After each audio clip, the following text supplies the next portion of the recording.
executivos, né? São caras graúdos, né? Meu trabalhador tem nada a ver com isso, pune o responsável, a empresa paga uma multa, mas ela continua funcionando. Não detona os empregos e continua funcionando e ela continua tendo acesso aos contratos públicos, né?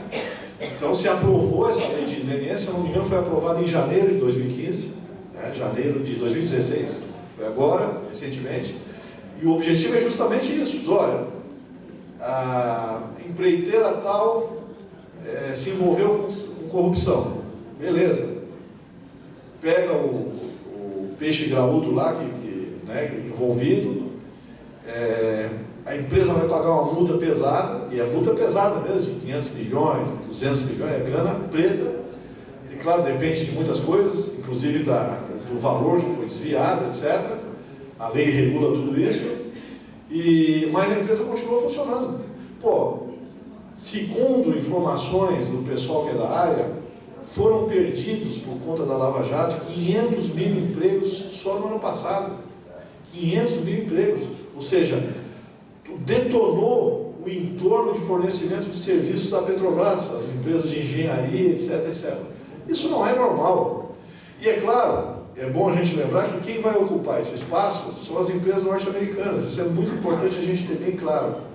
Se essas empresas não conseguirem, e parece que vai ser muito difícil, dar a volta por cima, quem tem condições de ocupar esse espaço são as empresas norte-americanas. Isso é muito importante a gente ter bem claro isso, né? Para a gente não ser ingênuo.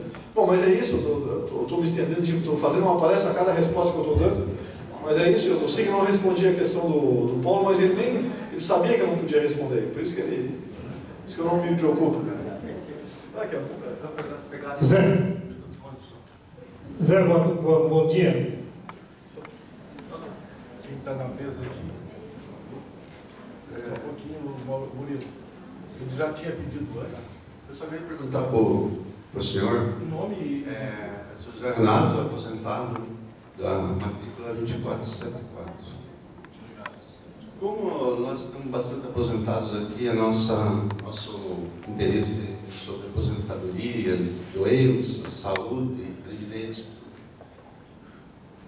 Como que o senhor vê assim a situação atual e o que pode acontecer daqui para frente, né? E também em questão a essas doenças aí, né? Câncer. Mas primeiramente fale mais sobre aposentadoria, os aposentados.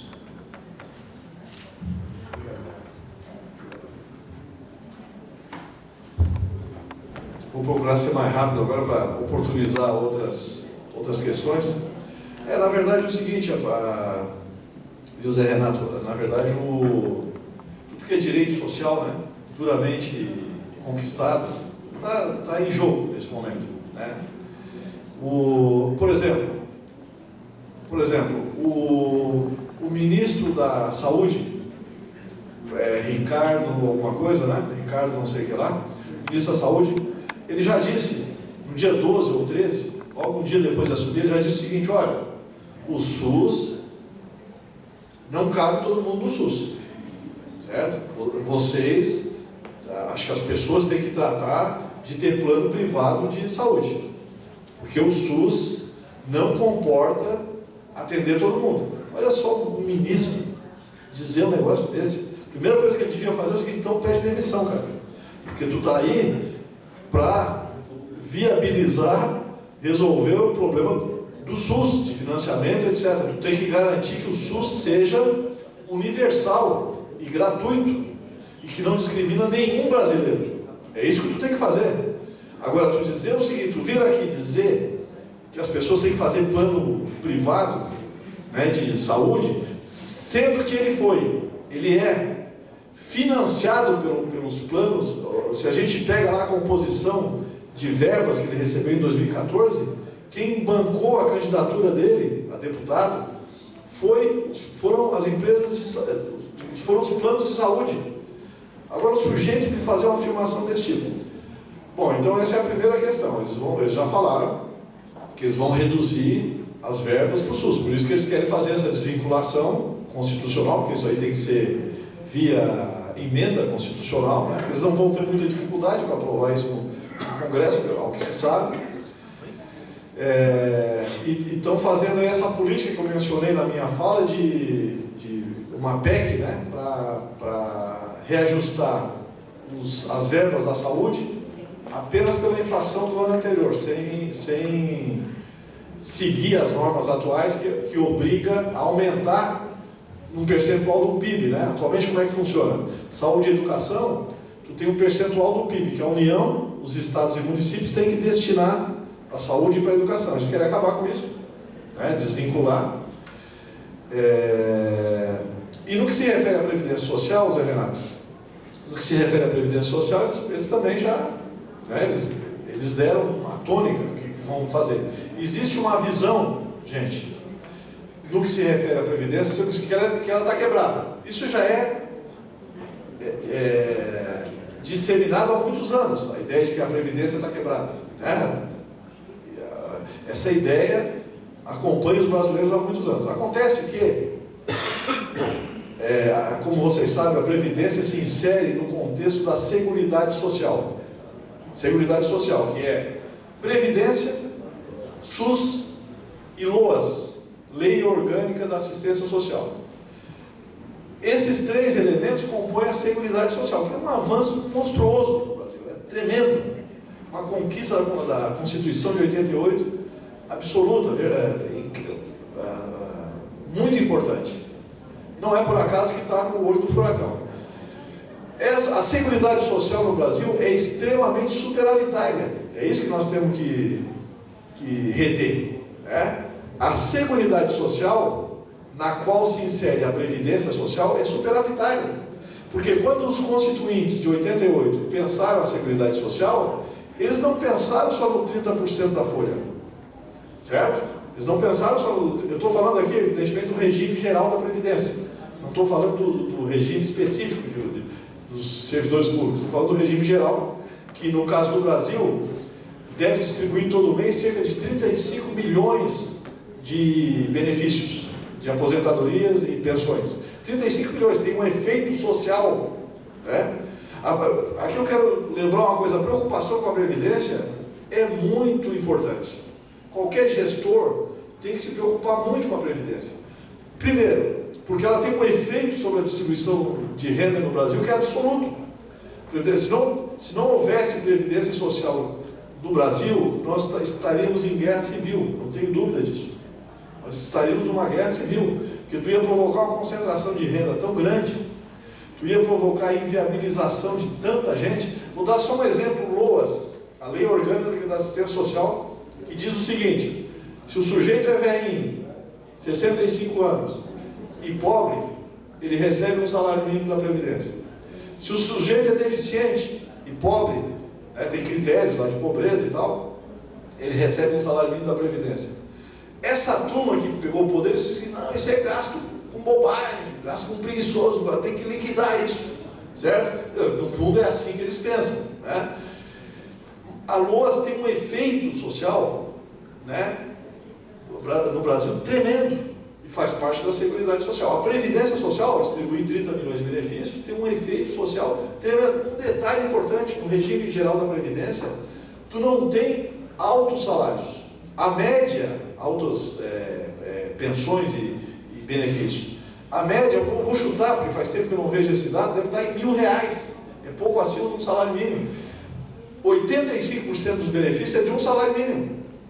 85%. Portanto, os aposentados reclamam do governo anterior, e com razão, mas quem pode reclamar são os 15% que ganham acima do salário mínimo. Porque o pessoal que ganha um mínimo, claro que o mínimo é muito pouco, evidentemente, mas quem ganha um mínimo, ele foi beneficiado pela política de reajuste do salário mínimo, que nos últimos 10 ou 12 anos aumentou 77% acima da inflação, e que vai para o vinagre agora, diga-se de passagem.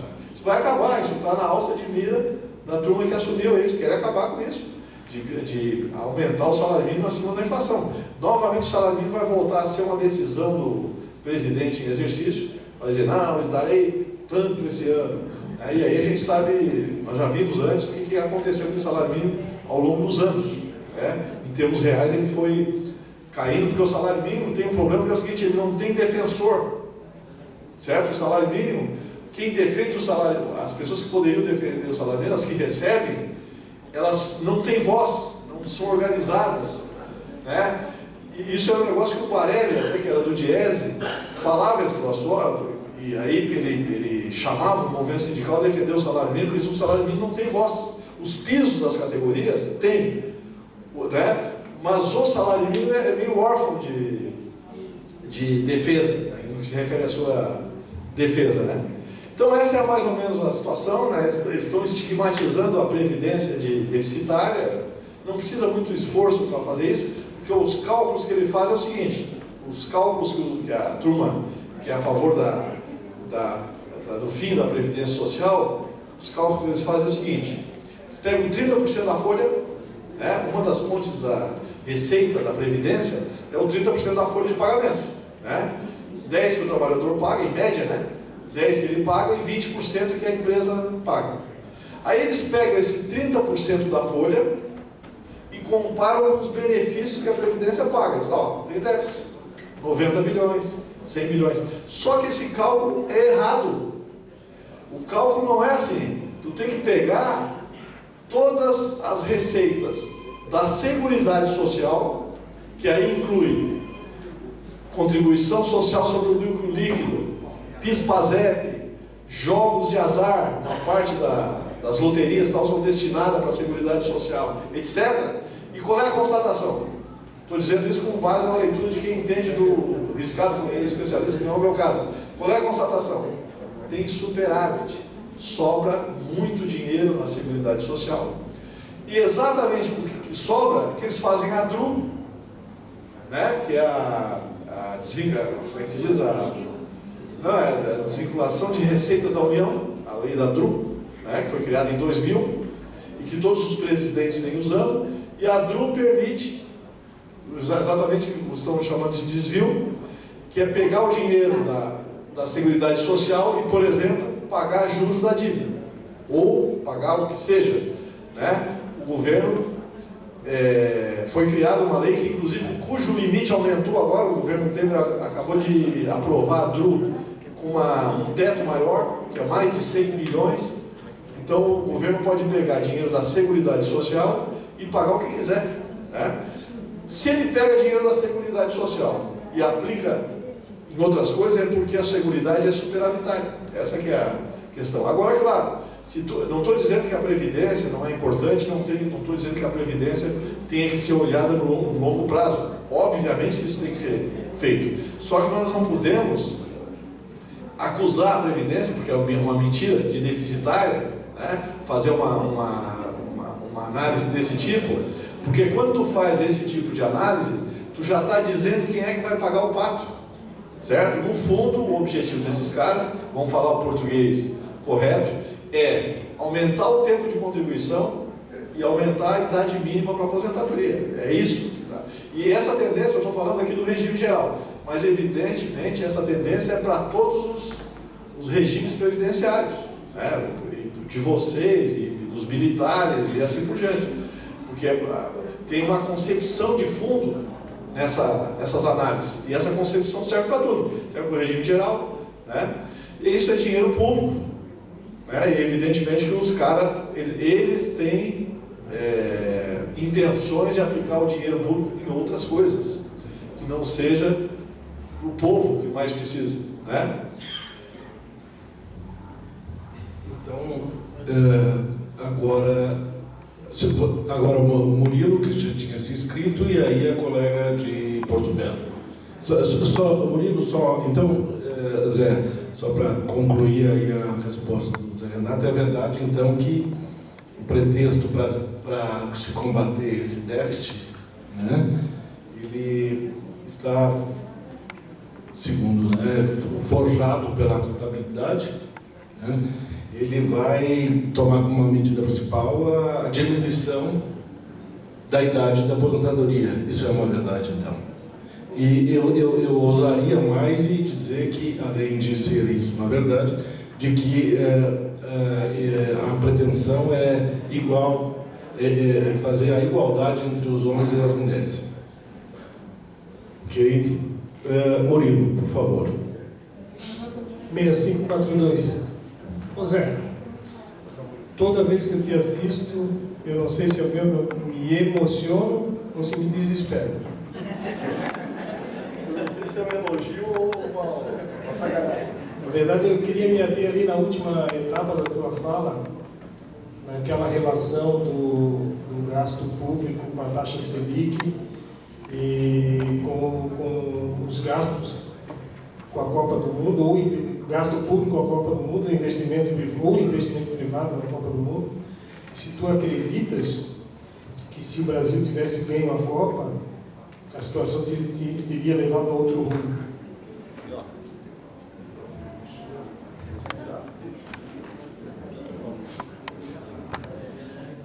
Murilo, não sei se o teu comentário inicial foi um elogio ou uma sacanagem. Obrigado, Murilo, pela pergunta. Bom, durante a Copa é bom a gente lembrar, digamos, o Brasil já ali intensificou o processo de polarização política, né? Tudo aquilo que a gente viu.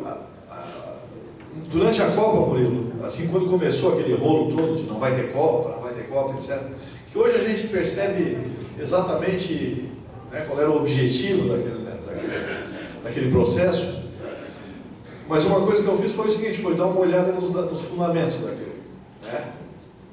E aí a primeira constatação que eu fiz foi o seguinte, baseado em consultorias privadas, não são análises que o Diese fez, que aí como o Diese é ligado ao movimento sindical, o pessoal pode dizer, mas o Diese, né, são baseado em consultorias privadas, que justamente estavam organizando informações para estimular os investimentos em estádios, estruturas, etc. Mas o fato é o seguinte, tudo indica, né, tudo indicava e possivelmente aconteceu que a Copa do Mundo dá lucro para o país. Se tu pensar assim com esse conceito mais livre, assim, né? Mas o país leva vantagens, né? Porque tu tem uma série de investimentos que tu faz. Alguns realmente foram investimentos de elefantes de brancos, né? Um outro estádio que foi construído, as arenas, um outro que foi construída em determinados locais. Boa parte com dinheiro privado, inclusive, que tinha interesse depois de explorar o negócio, mas as estruturas, por exemplo,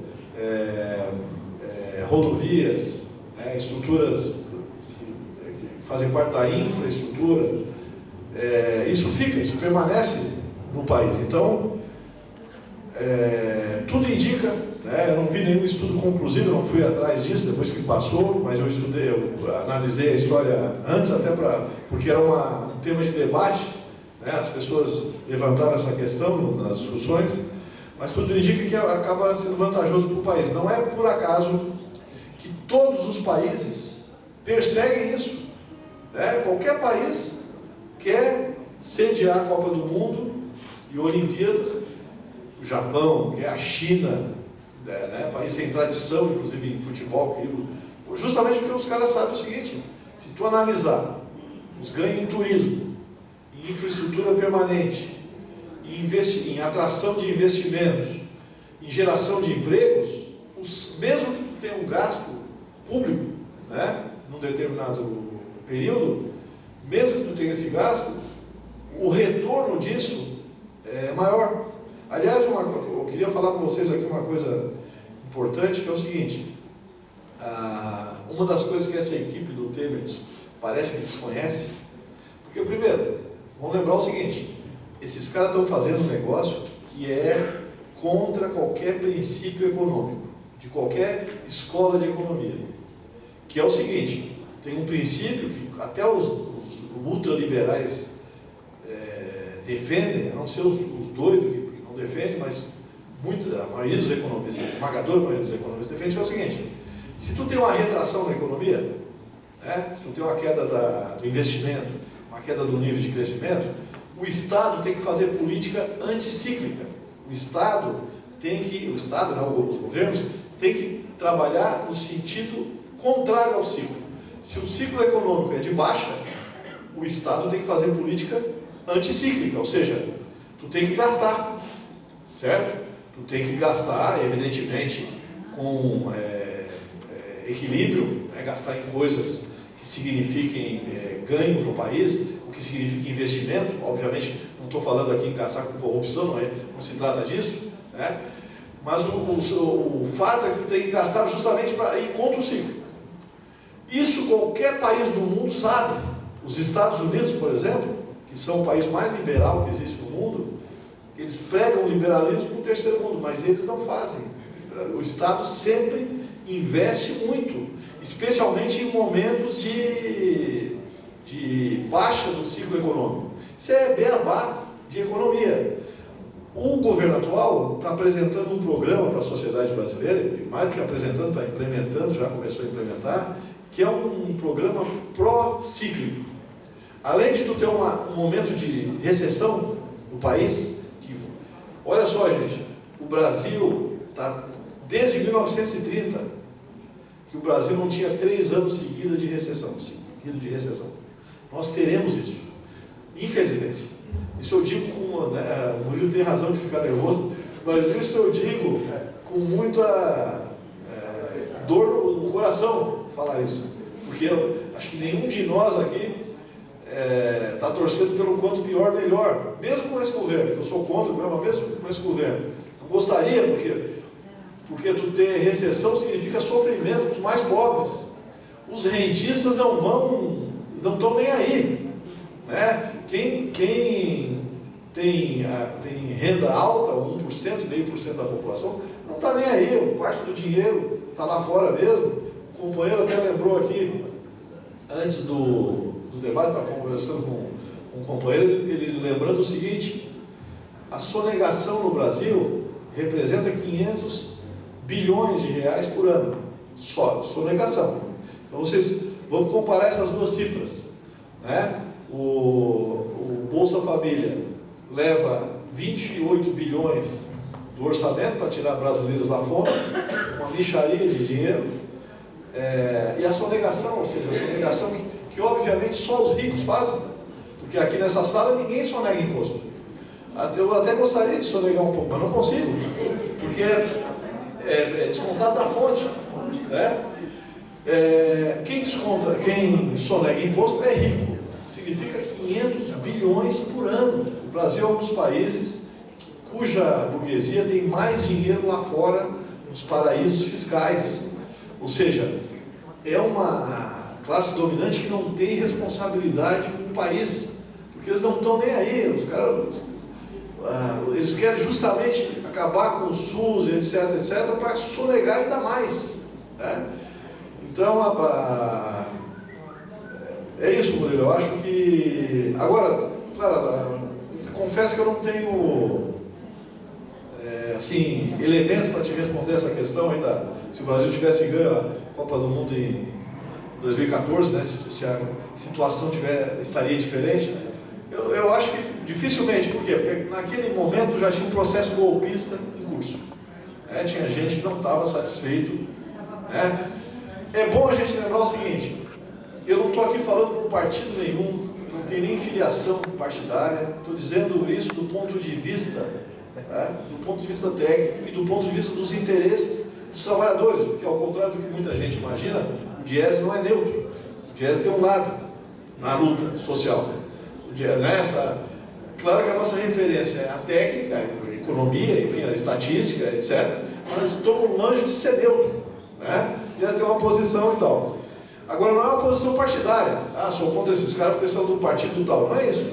É tu pegar as propostas, analisá-las do ponto de vista dos trabalhadores. Por isso que eu estou dizendo, não é neutro. Tu está analisando sobre um ponto de vista que faz toda a diferença e ver se isso é interessante ou não. Mas o fato é o seguinte: esse programa que eles estão apresentando para a sociedade, esse programa foi rejeitado em 4 eleições presidenciais seguidas. Isso é muito importante a gente lembrar. Se tu pega o conjunto de propostas que eles estão fazendo para a sociedade, no caso agora eles vão fazer a sociedade engolir em seco esse negócio, goela abaixo, pelo jeito, vamos ver, a bola está em jogo, mas esse programa é um programa que foi rejeitado pelas urnas durante 4 eleições presidenciais seguidas. É muito importante a gente ter claro isso, mesmo sendo uma mídia venal, porque a mídia brasileira, há muito tempo, a grande mídia, não faz jornalismo, né? A maioria dos canais fazem panfleto, certo? Eles não fazem notícia, mas defendem posições a partir dos seus interesses, que é uma coisa completamente contra o jornalismo. Inclusive, nós estamos vendo agora um fenômeno muito interessante, que é o seguinte: toda a mídia internacional está chamando o processo brasileiro do nome que deve ser chamado, golpe, certo? Porque ficou tão evidente isso que os caras estão chamando por esse nome. Só não chama a mídia brasileira, né? Porque evidentemente que se tu está dando um golpe e a mídia participa disso, não quer que chame de golpe, isso dói muito, né? Se tu está fazendo uma coisa errada e a pessoa diz, tu está fazendo isso te afeta. Então é claro que eles estão repudiando esse tipo de nomenclatura, né? Colega, por favor. Bom dia, Soraya, 9507.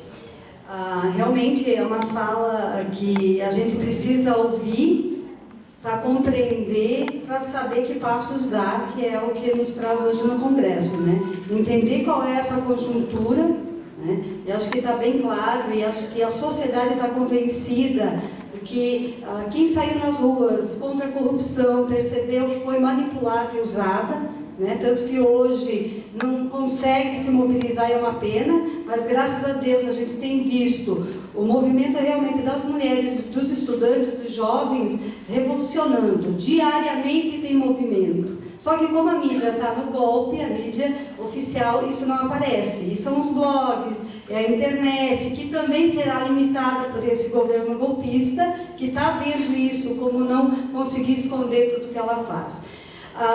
Eu acho assim, compreender isso é muito importante. Crise existe e é provocada e agravada por uma crise política, né? Agora, eu quero ficar com a fala do Zé quando ele diz assim: nesse momento é preciso audácia da classe trabalhadora, porque senão a gente vai ser morto embaixo da cama, escondido, né, dessa história.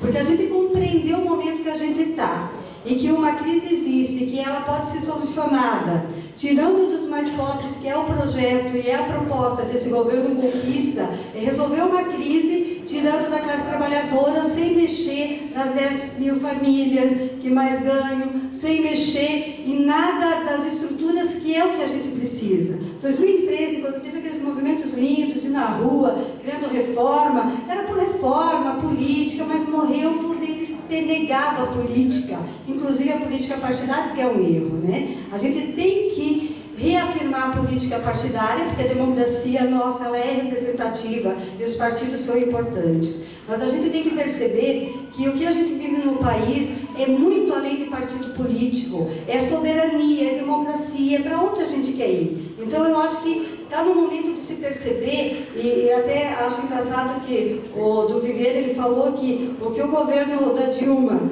fez foi que era um governo indefensável, fez todo mundo ficar junto para defendê-lo, porque ele significa, pelos muitos erros que fez, mas ele significa a legitimidade do voto. E daí quando um governo chega, dá o golpe e quer jogar a goela abaixo da gente, uma proposta que foi negada por 4 eleições seguidas, isso que o Zé Alves falou, esse projeto não é um projeto que foi eleito nas eleições.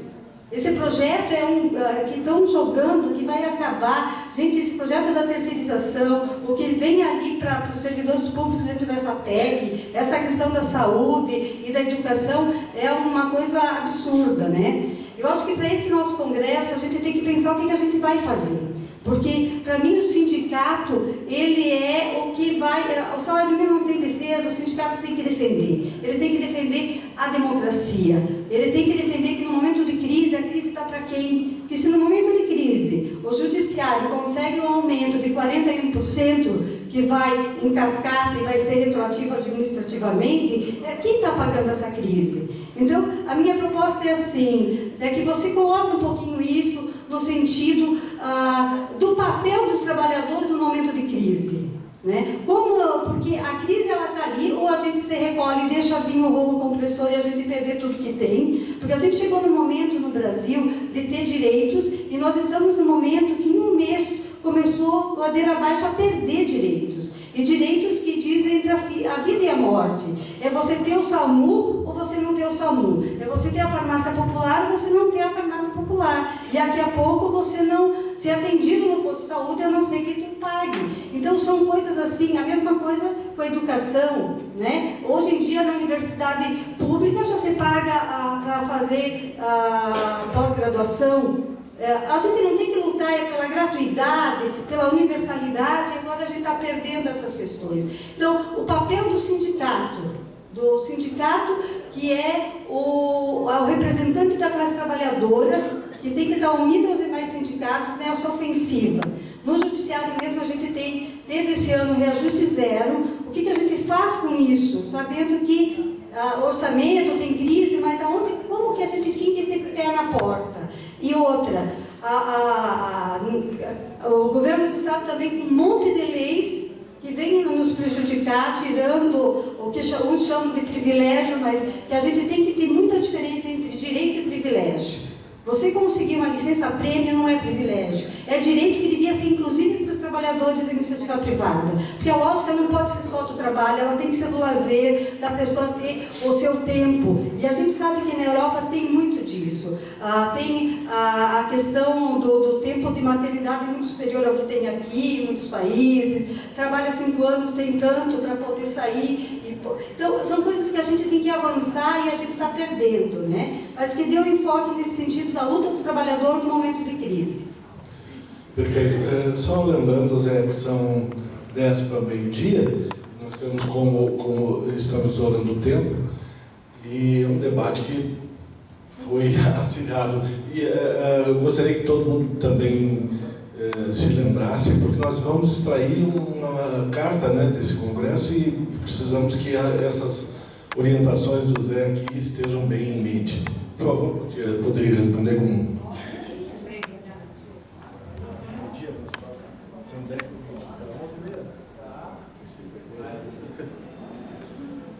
Bom, eu concordo com o conjunto da análise da Soraya. Realmente, digamos, na condição de assessor, né, do Diese, a nossa função é assessoria, eu sou um cara que tem um pouco, talvez muito menos do que vocês, elementos, poucos recursos, né, para falar do campo da mobilização. Há pouco eu citei mencionei a vocês que uma das coisas que a gente tem feito e que está muito relacionado com o papel do Diese é o debate, a discussão, porque esse conjunto de coisas, de elementos, de fatores, eles são uma verdadeira parafernália para compreender. Esse conjunto de coisas, essa relação dos elementos econômicos com a política, com os direitos sociais, é uma coisa muito difícil. Tu não consegue fazer isso sem fazer isso que nós estamos fazendo aqui, que é ficar 3 horas, 2 horas e meia discutindo, né? E depois voltar a fazer isso a semana que vem, na outra semana voltar a ler coisas, etc. Por quê? Porque nós estamos lidando com problemas sempre muito complexos. Para vocês, né, que são trabalhadores com um nível de conhecimento elevado, é mais fácil, mas para o conjunto da classe trabalhadora brasileira é muito difícil. Sujeito, por exemplo, que trabalha na construção civil, que vê que tem uma crise brutal e que fica o dia todo trabalhando no pesado, praticamente sem ler, e muitas vezes a fonte de informação dele é exclusivamente o rádio, que só toca muitas vezes bobagem, né, em termos de notícia, né, e a TV, né, é a fonte de informação, porque o cara chega morto de cansado em casa, se joga na frente da TV, talvez tomando uma cervejinha e tal, e aí vai assimilando aquilo que vê ali como se fosse coisa séria, né? Sem filtro crítico nenhum, né? Então é uma situação muito difícil. Vocês sabem que todos os problemas, todas as coisas, todos os fenômenos têm uma aparência, né, nesse fenômeno. A função desse tipo de debate que a gente faz aqui é exatamente retirar o véu da aparência e olhar a essência do problema. Às vezes, a aparência é o contrário da essência, né? Não estou dizendo que a aparência não é também parte da realidade, ela é, né? Só que muitas vezes a coisa como aparece, quando tu começa a discutir, tu percebe que é o contrário, que a essência da questão é o contrário. Eu vou dar um exemplo, coisa que eu mencionei há pouco tempo, a questão da Previdência. Quem for estudar o assunto vai ver que aquilo, como aparece a questão, como é abordada na grande mídia, em 3 minutos, em 2 minutos, em 1 minuto, isso, o fenômeno como aparece, na verdade é o contrário da sua essência. Aí que tu vai perceber o seguinte: não, mas na verdade são interesses, né, de fundos de previdência privada, por exemplo. Vamos pensar uma coisa, gente. O que está dominando a economia mundial é o financismo.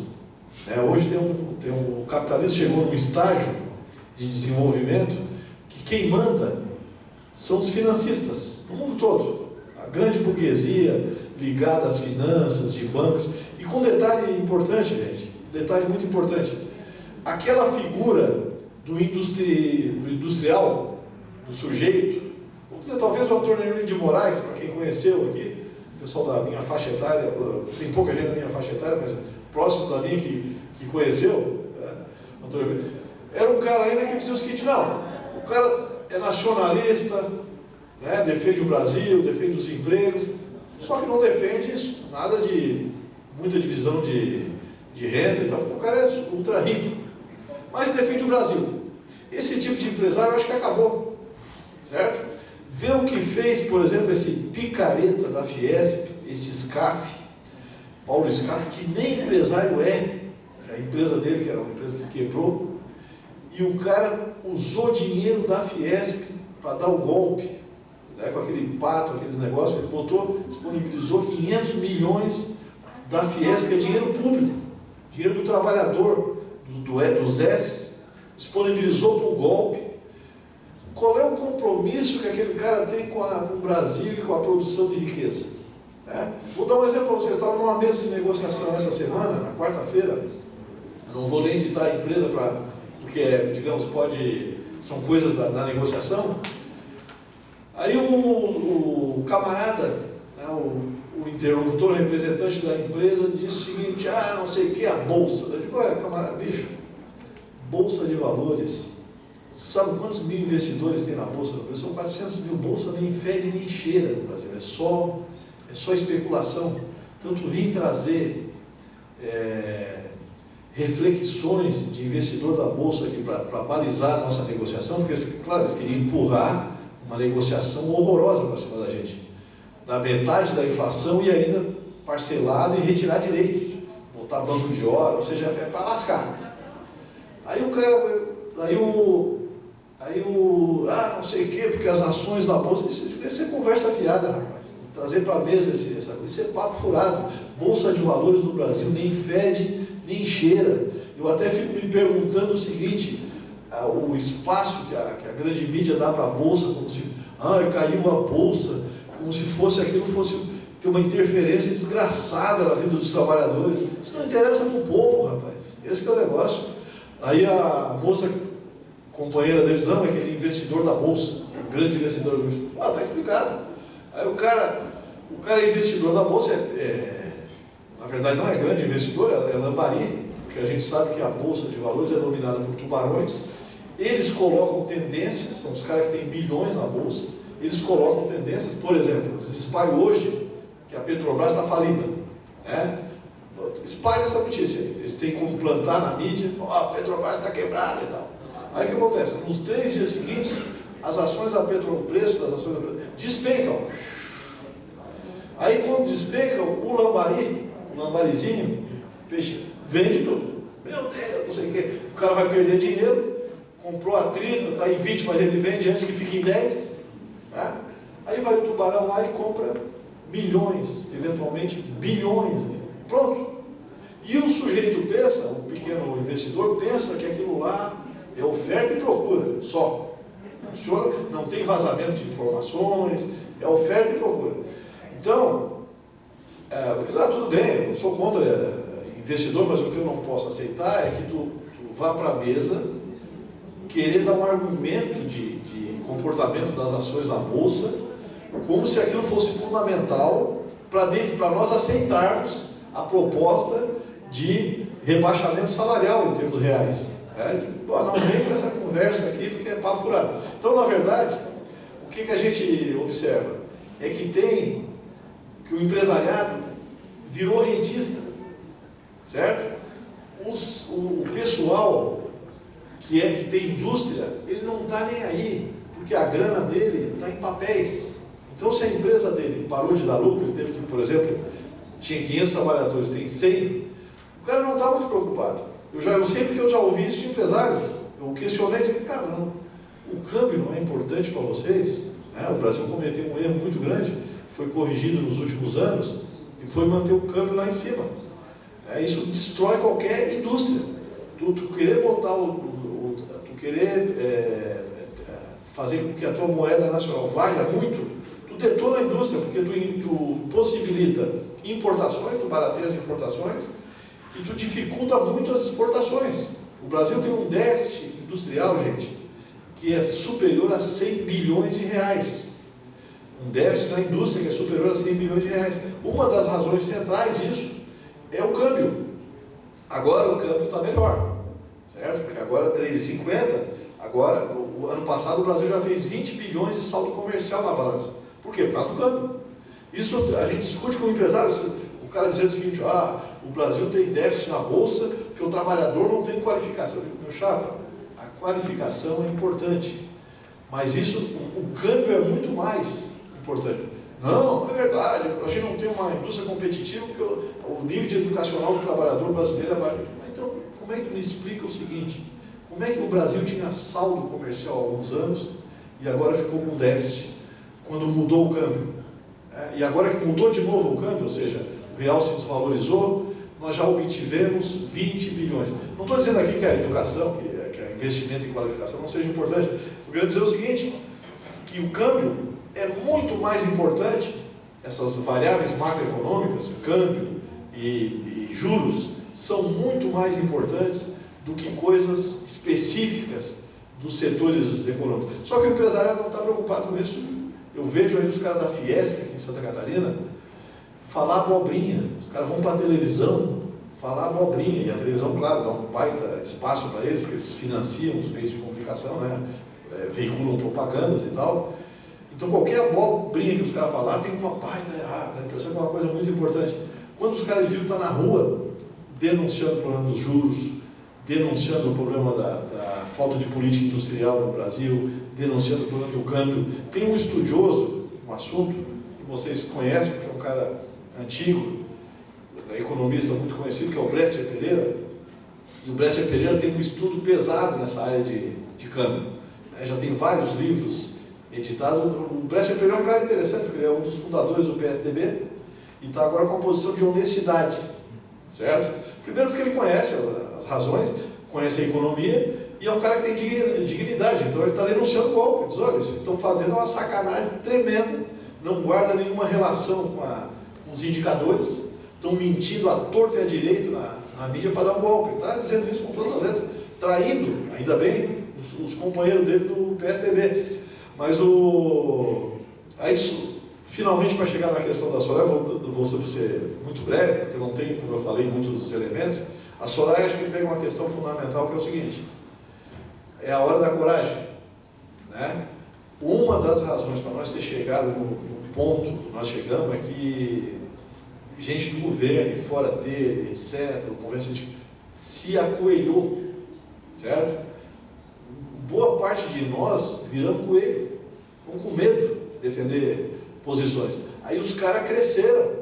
Aí qualquer imbecil pode dizer o que quiser e que tu ouvia o cara, isso aconteceu. Então eu acho que esse momento é um momento de ter duas coisas, Soraya, um momento de ter duas coisas, que é a questão de coragem, como tu falou, né, como tu falaste, e ao mesmo tempo ser inteligente, porque, né, como os adversários, os inimigos estão sendo bastante inteligentes, é um jogo de xadrez bastante complexo, aquilo que a gente vê não é quem está, na verdade, movimentando as peças, a gente só vê os peões, na verdade, né? Mas a gente não vê quem comanda as peças.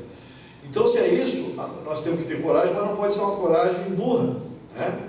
Eu até tenho falado isso nas oportunidades que eu tenho assim, de falar em grupos maiores, geralmente o nosso trato é com as direções sindicais, eu tenho lembrado isso, nós temos que ser corajosos, não ter medo, né? Mesmo que a gente perca agora, nesse momento, nós não podemos nos acovardar, porque se a gente ficar aceitando, por exemplo, reposição salarial pela metade, perda de direitos, etc., né?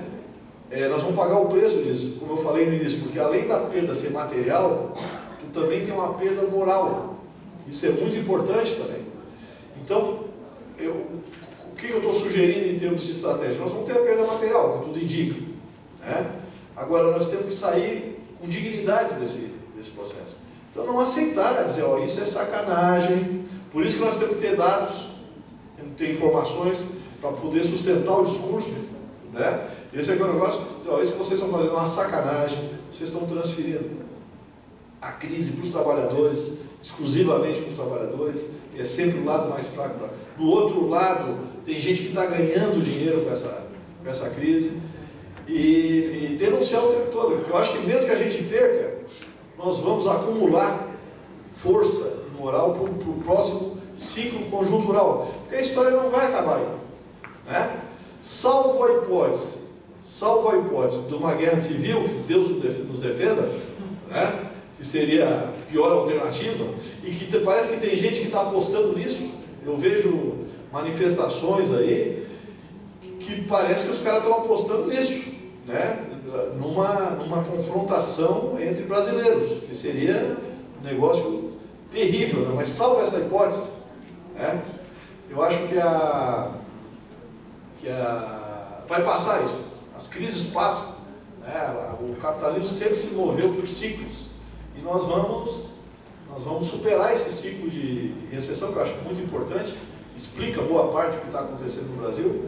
Eu só queria destacar um aspecto que é preocupante, que é o seguinte: o fascismo, quando ele surgiu, especialmente a partir da década de 30, né, e depois chegou a subir o poder em alguns países, e deu no que deu, mas o fascismo floresce na crise. Isso é que é muito preocupante, na crise econômica. É quando falta comida, né, no prato, enfim, das famílias, é que esse tipo de ideia maluca floresce, né? Quando está bem, a economia está bem, as pessoas estão tendo acesso ao suprimento das suas necessidades básicas, essas concepções extremas não se criam, né? Porque tu não tem ambiente. Agora, num momento como esse, por exemplo, no Brasil, se essa crise perdurar, né, daqui a pouco começa a surgir, como estão tentando criar, salvadores da pátria, né? Messias, que tem a solução para tudo, né? E a base disso é o autoritarismo. A primeira coisa que eles vão capar, como já estão fazendo, de certa forma, é a democracia, né? Como a gente tem uma democracia muito efêmera, exatamente, esse período que a gente passou de democracia foi o período mais longo. Eu estou falando até no passado, porque eu acho que nesse momento a democracia foi restringida, né? Mas foi o período mais longo de democracia da história do Brasil, né? Desde a proclamação da República, em 89. O Brasil vem de quarteladas, golpes, etc, etc. Então a gente estava... E nós pensávamos, né? Não, isso golpe é coisa do passado, agora nós vamos... Né? Mas os golpes, é bom a gente lembrar, eles não são mais efetuados com forças armadas. Saiu de moda nos últimos anos golpe usando as forças armadas. O golpe usa parlamento e judiciário. É isso que a gente está vendo na América do Sul. O golpe que foi dado no Brasil não é um golpe inédito, né, aqui na América do Sul, né? Tem o caso de Honduras, E tem o caso do Paraguai, foi muito parecido. Claro que cada país desse tem as suas especificidades. O Brasil é um gigante, né, inclusive uma sociedade civil muito forte. Né? Eu não acredito, viu, gente? Eu conheço um pouco, por isso que eu estou falando aqui em termos de acreditar ou não. Que tenha na América Latina, como um todo, um movimento sindical e social tão forte quanto o nosso. Isso eu acho que pode ser a nossa salvação, a nossa saída.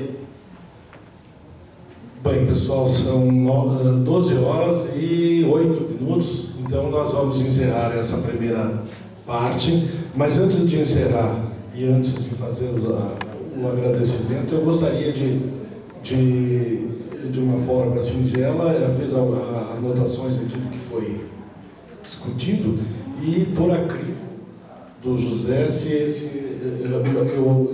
mais ou menos a gente faz um balanço fidedigno. E trazendo essa nossa avaliação para o campo do judiciário, talvez a gente, na campanha de que nós não vamos pagar a conta, né, para a má gestão, ou qualquer divisão, entre aspas, injusta e de privilégio à magistratura. Um outro questionamento, você falou em auditoria, e essa auditoria consta da Constituição, né? E auditoria, então, se está na Constituição, também